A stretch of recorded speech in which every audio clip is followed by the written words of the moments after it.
Priscila Alcântara disse que não vai mais cantar a música Liberdade. Isso porque o presidente Bolsonaro usou a música dela nos seus stories. Meu vídeo de hoje é sobre isto. O discurso do não julgueis, do apenas a pregação do amor, pariu essa multidão de lobos vestidos em pele de cordeiro. Quer dizer, vestidos não, né? Porque a Priscila só anda pelada. O falso evangelho pariu falsos crentes. Então, curta, comente, se inscreva, bora pro vídeo. O Bolsonaro, ele gera horror, não é, na Priscila e na classe artística. O Lula que é legal, né? Sabe, eu não tenho nenhum problema. Eu já falei aqui que vou votar no Bolsonaro. Eu não consigo ver outro candidato melhor. Mas eu entendo completamente. Pessoas de bem, pessoas honestas. Na minha igreja tem gente assim, pessoa honesta, que acha que o Bolsonaro não é o melhor candidato, sem problema. Agora, o que indigna não são essas pessoas. O que me deixa indignado é essa classe artística, que durante toda a era PT nunca manifestou um arzinho de indignação em relação à roubalheira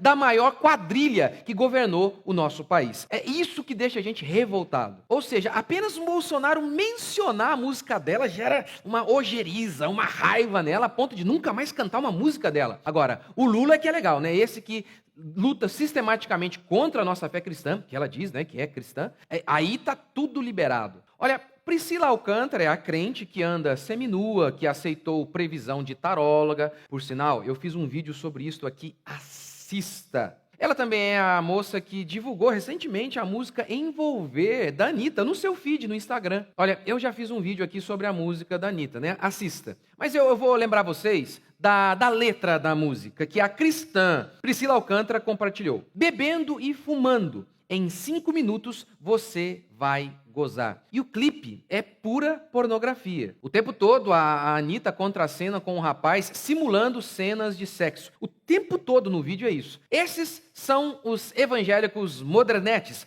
os sem religião, como a Priscila Alcântara. Ora, a primeira coisa a se dizer sobre essa vergonha é que quando expomos uma aberração dessa, já vem logo o pessoal do não julgueis. Vai pregar o evangelho, pastor, vá amar mais. Ora, Jesus, ele expôs publicamente líderes que influenciavam pessoas para o buraco. Jesus disse que os fariseus, eles não entravam no céu e ainda impediam que muitas pessoas entrassem. Por isso, Jesus os combateu publicamente e sistematicamente. Cristo foi muito compassivo com prostitutas arrependidas, mas implacável com pessoas influentes que conduziam outras pessoas para o buraco. Raça de víboras, caixão fedido, cheio de vermes, raposa e sem contar no chicote que Jesus pegou para levar, sabe, aqueles cambistas para fora, para jogar os cambistas para fora do templo, virando a mesa deles. Ou seja, Jesus não ficou nada calmo, ele foi muito intolerante com esses pilantras. Paulo não ficou atrás não. Paulo combateu sistematicamente as pessoas influentes, chamando-as de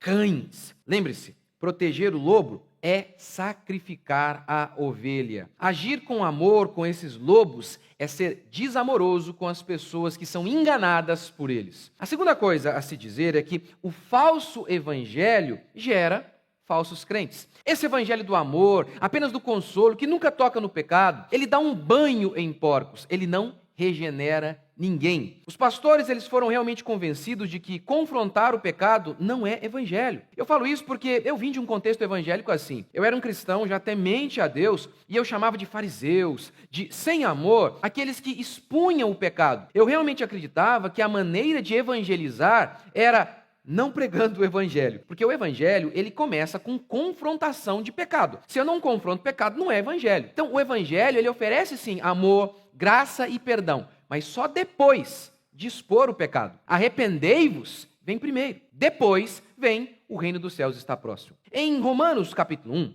Paulo, ele fala sobre o evangelho, ele prega o evangelho ali. Ele diz em Romanos 1, não me envergonho do evangelho porque ele é o poder de Deus para a salvação de todo aquele que crê. E aí Paulo então começa a pregar o evangelho a partir do verso 18, 19 em diante. E como que Paulo começa a pregar? A ira de Deus se revela do céu contra toda impiedade e perversão dos homens. E aí ele vai expor expondo a lei de Deus e expondo que os homens haviam quebrado a lei de Deus, tanto os gentios quanto os judeus. E Paulo vai fazendo isso, sabe, essa exposição de pecado e concluindo que todo mundo é pecador, que todo mundo pecou. Ele vai provando que todo mundo era pecador, porque, por exemplo, o caso do judeu. O judeu achava que ele não tinha pecado. Então, o que Paulo faz? O Paulo fica falando o que para os judeus? Ó, Deus ama vocês. Não! Paulo expõe o pecado desses homens. Paulo vai mostrando por meio da lei que eles quebravam a lei de Deus. E Paulo vai fazendo isso por um longo caminho até chegar a Romanos capítulo 4, quando Paulo começa a falar da graça de Deus, da justificação pela fé, do perdão oferecido por Deus a todos os pecadores que creem em Deus. Ou seja, é assim que se prega o Evangelho.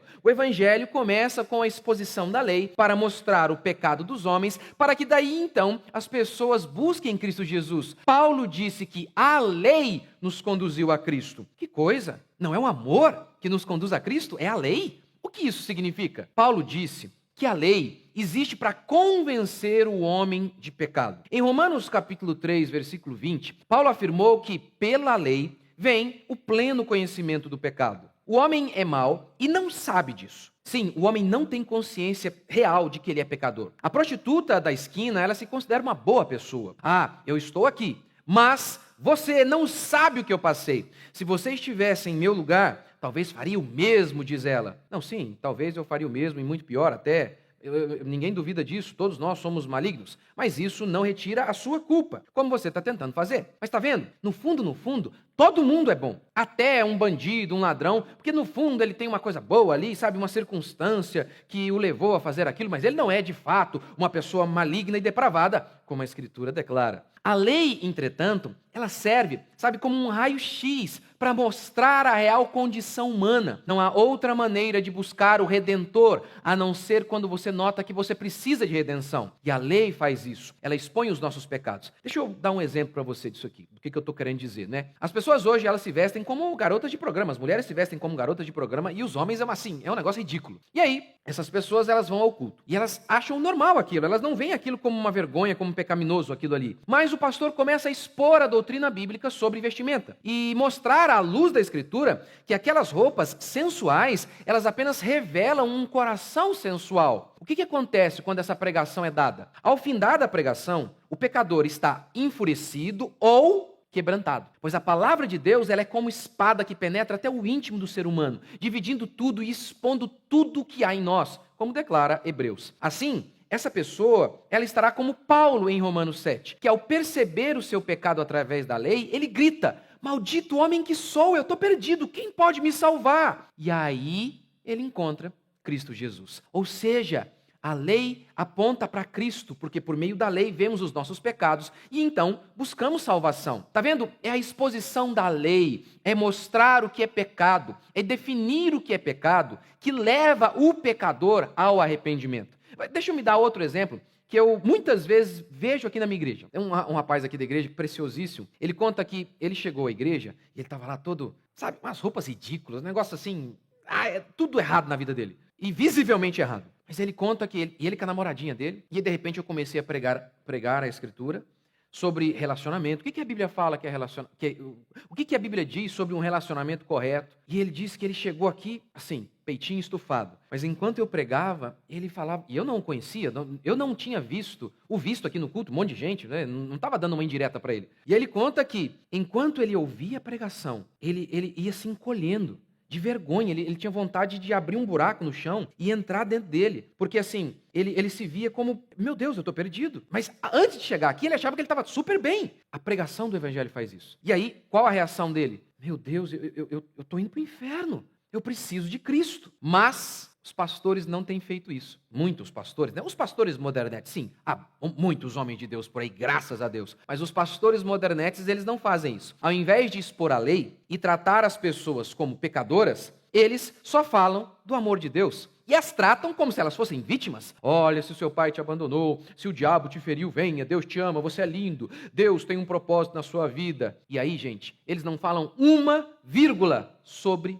pecado. A lei nos conduz a Cristo. Paulo começa o evangelho expondo a lei, Mas quem sabe mesmo são os pastores modernos. Não, Paulo estava errado, eles é que sabem. Olha, o que acontece quando você vê um pecador indo para o abismo, num caminho todo errado, e não o adverte, pelo contrário, você o estimula? Ora, ele continua no caminho dele. Homens que estão em um caminho incorreto precisam de advertência, não de estímulo. Funciona assim, o homem perdido, ele está indo num caminho errado, ele precisa ser advertido, ele precisa mudar o seu caminho. Mas o pastor modernete, camisetinha apertada, influenciado principalmente pela psicologia, que acredita que o maior problema do homem é a falta de amor próprio, um problema com autoestima. Esse pastor, ao invés de dizer, pecador, arrependa-se e expor o pecado dessas pessoas, não, eles não fazem isso. Vêm essas pessoas indo por um caminho errado e fazem o quê? Deus te ama, Deus tem um propósito na sua vida. O pecador ouve isso, e nenhuma mensagem sobre pecado, o pecador ouve isso e pensa, nossa, eu estava até meio angustiado, meio desanimado, ainda mais por conta desses religiosos